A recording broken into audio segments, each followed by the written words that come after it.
Vadakara railway സ്റ്റേഷനിൽ യാത്രക്കാർക്ക് ഭീഷണിയായി പരസ്യ ബോർഡ് നിർമ്മാണം. കോടികൾ ചിലവഴിച്ച് നിർമ്മാണം പൂർത്തീകരിച്ച അമൃത് ഭാരത് സ്റ്റേഷനായ വടകര റെയിൽവേ സ്റ്റേഷനിലാണ് യാത്രക്കാർക്ക് ഭീഷണിയായി പരസ്യ ബോർഡ് നിർമ്മാണം നടക്കുന്നത്.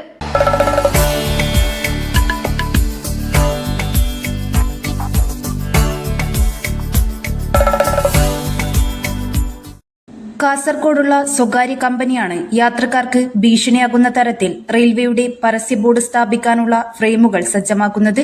ഇരുമ്പിൽ നിർമ്മിച്ച പരസ്യ ബോർഡിന്റെ സമീപത്തായി വൈദ്യുതി വകുപ്പിന്റെ 11 kV ലൈൻ കടന്നുപോകുന്നുണ്ട്. ചെറിയൊരു കാറ്റടിച്ചാൽ വൈദ്യുതി ലൈനിൽ പതിക്കുന്ന അവസ്ഥയിലാണ് ബോർഡ് സ്ഥാപിച്ചിരിക്കുന്നത്. കാറ്റിലോ മഴയിലോ ഇത് തകർന്നു വീണാൽ വൻ ദുരന്തത്തിന് വഴിതെളിയിക്കും. കോടികൾ മുടക്കി സൗന്ദര്യവൽക്കരണം നടത്തിയ റെയിൽവേ സ്റ്റേഷന്റെ കാഴ്ച മറച്ചുമാണ് ജില്ലാ പോലീസ് കൺട്രോൾ റൂമിന് മുൻവശത്തായി ബോർഡ് സ്ഥാപിച്ചിരിക്കുന്നത്. ചൊവ്വാഴ്ചയാണ് പ്രവൃത്തി ആരംഭിച്ചത്. ബോർഡ് സ്ഥാപിച്ചു കഴിഞ്ഞാൽ റോഡിൽ നിന്നും നോക്കിയാൽ റെയിൽവേ സ്റ്റേഷന്റെ ബോർഡും മറ്റും കാണാൻ കഴിയാത്ത അവസ്ഥയിലാണ്.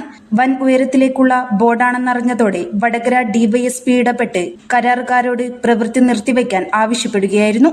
ഇത് സംബന്ധിച്ച് പോലീസ് റെയിൽവേയെ വിവരം ധരിപ്പിച്ചിട്ടുണ്ട്. റെയിൽവേ സ്റ്റേഷനിൽ വലിയ രൂപത്തിലുള്ള വികസന പ്രവർത്തനങ്ങൾ നടക്കുകയാണ്. ഇപ്പോൾ ഒരു പരസ്യ ബോർഡുകൾ, അതും ഡിസ്ട്രിക്ട് പോലീസ് കൺട്രോൾ റൂമിൻ്റെ നേരെ മുമ്പിൽ റെയിൽവേ സ്റ്റേഷൻ്റെ കാഴ്ചയൊക്കെ തന്നെ നഷ്ടപ്പെടുത്തുന്ന രൂപത്തിലും നിരവധി വാഹനങ്ങൾ ഇടതടവില്ലാതെ സഞ്ചരിക്കുന്ന ഭാഗത്ത് ആളുകൾക്കൊക്കെ തന്നെ അപകടമുണ്ടാകുന്ന രൂപത്തിൽ വലിയ രൂപത്തിലുള്ള സൈൻ ബോർഡുകൾ സ്ഥാപിക്കുകയാണ്. ഇത്തരം ഒരു ബോർഡ് വടകരയിലെ സാധാരണ ജനങ്ങളുടെ ജീവിതം പോലും അപകടത്തിൽപ്പെടുത്തുന്നതാണ് എന്നുള്ളതൊരു യാഥാർത്ഥ്യമാണ്. അതിനേക്കാളുപരി ഇലക്ട്രിക് ലൈനിലൊക്കെ അത് വന്ന് വീണു കഴിഞ്ഞാൽ ഉണ്ടാകാവുന്ന ഗുരുതരമായ അവസ്ഥ, ഇപ്പോൾ കേരളത്തിൻ്റെ വിവിധ മേഖലകളിൽ ഇത്തരം ഗുരുതരമായ അവസ്ഥയിൽ നിന്നും നമ്മൾ ഇപ്പോഴും പാഠം പഠിച്ചിട്ടില്ല എന്നാണ് സൂചിപ്പിക്കുന്നത്. അതുകൊണ്ട് തന്നെ ഇത്തരം ഒരു സൈൻ ബോർഡുകൾ സ്ഥാപിക്കുന്നത് എല്ലാ അർത്ഥത്തിലും ഇല്ലായ്മ ചെയ്യുന്നതിന് വേണ്ടി, അത് തടസ്സപ്പെടുത്തുന്നതിന് വേണ്ടി ആ എടുത്ത തീരുമാനമെടുത്ത ആളുകൾ പിൻവലിക്കണം എന്നാണ് വിനീതമായി അഭ്യർത്ഥിക്കാനുള്ളത്. പരസ്യ കമ്പനിക്ക് ബോർഡ് സ്ഥാപിക്കാൻ സ്റ്റേഷന്റെ തെക്ക് വടക്ക് ഭാഗങ്ങളിൽ വാഹനങ്ങൾ പോകുന്നതും ഇറങ്ങുന്നതുമായ വഴികളുടെ സൈഡിലാണ് അനുമതി നൽകിയതെന്നാണ് വിവരം. ഇതിൽ വ്യക്തത വരുത്താൻ ബന്ധപ്പെട്ടപ്പോൾ പ്രതികരിക്കാൻ റെയിൽവേ അധികൃതർ തയ്യാറായില്ല. News bureau, media Vadakara. പഠിത്തമെല്ലാം കഴിഞ്ഞിട്ട് കുറെ ആയല്ലോ, ഇതുവരെ ജോലിയൊന്നും ആയില്ലേ? ഇത് കേൾക്കാത്തവർ വളരെ കുറവാണ്. എന്നാൽ ശരിയായത് തിരഞ്ഞെടുത്ത് അങ്ങനെ കേൾക്കേണ്ടി വരില്ല.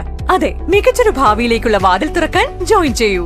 വിംസ് പാരാമെഡിക്കൽ ഇൻസ്റ്റിറ്റ്യൂഷൻ 100% ജോബ് ഗ്യാരണ്ടിയുള്ള പാരാമെഡിക്കൽ കോഴ്സുകളായ BVoc MLT, RIT, CSSD, nursing care, hospital administration, BVoc nursing care, DMLT, DRIT, pharmacy assistant, international Montessori TTC, medical coding, diploma in hospitality.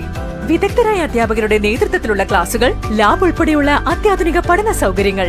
ഞങ്ങളുടെ മൾട്ടി സ്പെഷ്യാലിറ്റി ഹോസ്പിറ്റലിൽ ട്രെയിനിംഗ് സൗകര്യം, ക്യാമ്പസ് ഇന്റർവ്യൂയിലൂടെ ജോലി നേടാനുള്ള അവസരവും hostel സൗകര്യവും ലഭ്യമാണ്. ഒരു നല്ല ഭാവിയാണ് നിങ്ങളുടെ ലക്ഷ്യമെങ്കിൽ ഉടൻ തന്നെ ജോയിൻ ചെയ്യൂ.